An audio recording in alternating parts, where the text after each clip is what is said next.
সন্তানকে ভুলেও তিনটি কথা বলবেন না, বললে ওই সন্তানের মহাবিপদ আসবেই, এটা পরীক্ষিত। এখানেই শেষ না, অনেক মুহাক্কিক উলামায়ে কেরাম, অনেক আল্লাহর ওলি নিষেধ করেছেন, খবরদার সন্তানের সাথে এ ধরনের অন্যায় কথা বলা যাবে না। দেখুন, সন্তান আপনার আমার জন্য সবচেয়ে বড় নিয়ামত। আমার বিশ্বনবী তিনি বলেছেন, ইযা মাতাল ইনসান ইনকাতা আনহু আমালুহু ইল্লা মিন থালাত ওয়ালাদুন সালিহুন ইয়াদউ লাহু।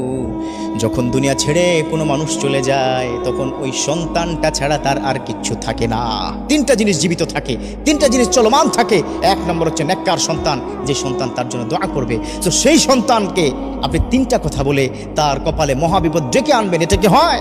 একজন মা এত কষ্ট করে সন্তানটাকে পেটে ধারণ করেছে, আহা, এত কষ্ট করে সন্তানকে বড় করেছে, কত রাত ঘুমান নাই, কত রাত খান নাই। সেই সন্তানকে যদি আপনি তিনটি কথা বলেন, সেই সন্তান পর্যায়ক্রমে ধীরে ধীরে সে ধ্বংসের দিকে নিপতিত হয়ে যাবে, মহাবিপদ আসবেই আসবে। আল্লাহ আমাদের হেফাজত করুক। এক নম্বর কথা, সন্তানকে ভুলেও লানত দিবেন না।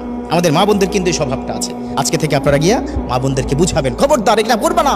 হুজুর বলেছে নিশ্চিত তার কপালে মহাবিপদ আসবে।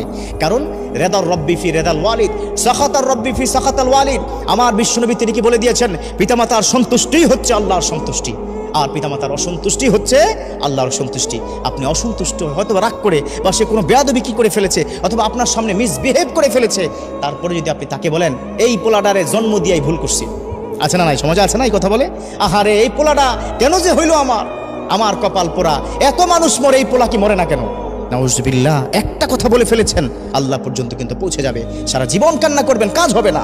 সো এক নম্বর কি, এটা বলবেন না। ইভেন আপনারাও কিন্তু বলেন, আপনারাও কিন্তু কি বলেন রাগের মাথায়, আহা এই পোলা কি পড়াশোনা করে না, এই ছেলে আমার অবাধ্য, এই যদি কি মরে না কেন, সবাই মরে, ওই কেন কি মরে না, আছে না নাই? সমাজের মধ্যে এই কথা বলবেন না, এটা আল্লাহর দরবার পর্যন্ত কিন্তু পৌঁছে যায়। সো এক নম্বর কি, ছেলের প্রতি লানত দেওয়া যাবে না। দুই নম্বর কাজটা কিন্তু আমরা অনেক বেশি পরিমাণে করি। এই দুই নম্বর কাজটি করার কারণে আমার সন্তানটা নষ্ট হচ্ছে, সেটা হচ্ছে সন্তানের সামনে মিথ্যা বলবেন না, বা তাকে মিথ্যা শিখাবেন না। এটা ছোট্ট উদাহরণ দিই, তখন আপনারা ক্লিয়ার হয়ে যাবেন। মানে বাবার কাছ থেকে তার কোনো আঙ্কেল টাকা পাবে, অর্থাৎ বাবার বন্ধুর টাকা পাবে। তো টাকা পাওয়ার কারণে প্রায় তাকে ফোন করে, ফোন কি ধরে না, মাঝে মধ্যে কি বাড়িতে আসে। তো একদিন এসে বাড়িতে এসে বললো, বন্ধু তুমি কি আছো বাড়িতে, আমার কি টাকাটা আজকে 3 বছর ধরে তুমি কি ঘোরাচ্ছ, কি দিচ্ছ না? তখন ওই ছোট্ট বাচ্চাটাকে তার বাবা শিখায়, গিয়ে বলো যে বাবা ঘরে নাই। কথা কি বুঝতে পেরেছেন? আবার মাঝে মধ্যে কিন্তু এই ক্ষেত্রে আবার উল্টোটাও ঘটে। যেমন সে গেল, গিয়ে দরজা খুললো, দরজা খুলে বলতেছে, কি ব্যাপার, তোমার আব্বা কোথায়? তখন ওই বাচ্চা ছেলেটা বলে বসে, কারণ সে তো মাসুম বান্দা, সে কি বলে বসলো, আব্বা আমাকে বলে দিয়েছে যে বলতে আব্বা কি ঘরে নাই। এবার কি বলুন তো কি অবস্থা? তো এই ধরনের দুর্ঘটনা ওই বাচ্চা যখন বুঝবে যে এই মিথ্যা, এই প্রতারণা করা যায়, তখন সে কিন্তু তার লাইফের বাকি অংশটুকু মিথ্যার উপর প্রতিষ্ঠিত হয়ে যাবে।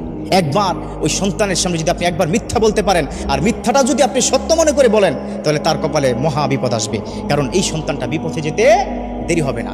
3 নম্বর, এটা বর্তমান সময় সবচাইতে বেশি ক্রাইসিস হচ্ছে, বর্তমান সময় ফ্যামিলি ক্রাইসিস। সেটা হচ্ছে হাজব্যান্ড এবং কি ওয়াইফের মধ্যে যখন ঝগড়া হয়, সেই ঝগড়াটা কখনোই আপনার সন্তানের সামনে করবেন না।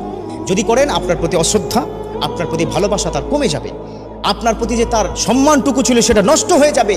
এবং এখানেই শেষ নয়, সে কিন্তু বাইরে গিয়ে তার স্কুল অথবা কলেজ ফ্রেন্ডের কাছে বলবে, কি বলবো, সারাদিন আব্বা আম্মা ঝগড়া করে। এই বিষয়টা যদি তার মধ্যে ইফেক্ট হয়, আপনাকে সে মারতে পর্যন্ত দ্বিধাবোধ করবে না, আছে না? সন্তান তার কি পিতামাতাকে কি মারছে? একটা দুইটা ঘটনা, অসংখ্য ঘটনা এই বাংলার জমিনে আছে।